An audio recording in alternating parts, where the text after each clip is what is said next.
Liberal media has given tremendous popularity to Ukrainian President Volodymyr Zelensky and his top officials in the aftermath of the Ukraine war. The Ukrainian authorities appear to be desperate for attention, but it seems like the lust for attention among Ukrainian officials has started to become a thorn for Zelensky. He is now literally warning his own officials to stop spilling beans, or else they will be damned. Hi and welcome to TFI Global, the foreign affairs and geopolitical analysis arm of the TFI Media Group.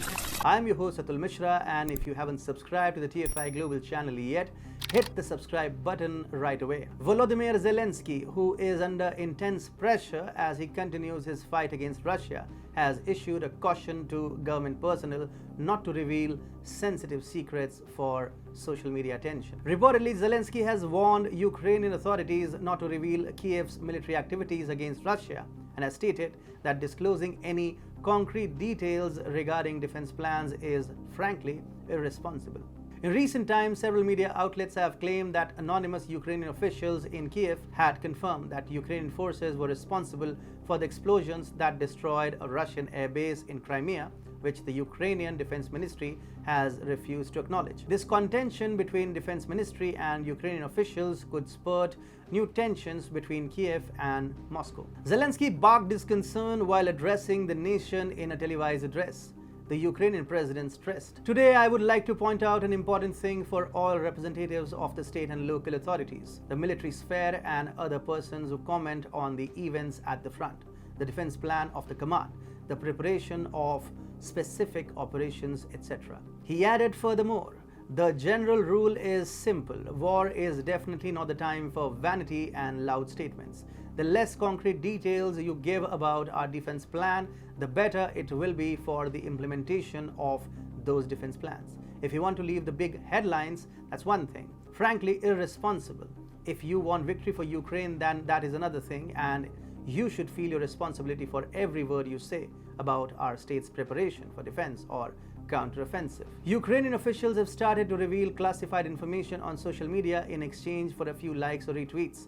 There are numerous instances where statements made by Ukrainian officials in the past have brought Zelensky into deep trouble. For instance, if one remembers correctly, the Deputy Military Minister of Ukraine, Vladimir Karpenko, had recently asserted that Ukraine has lost up to 50% of its military equipment during hostilities. He had even stressed that the armed forces of Ukraine require 700 artillery systems to compensate for their earlier battle losses, but they got only 100 such systems from the West so far. Such remarks garner heavy social media attention. Furthermore, these statements could easily lead to tensions between the West and Ukraine, which could give leverage to Moscow.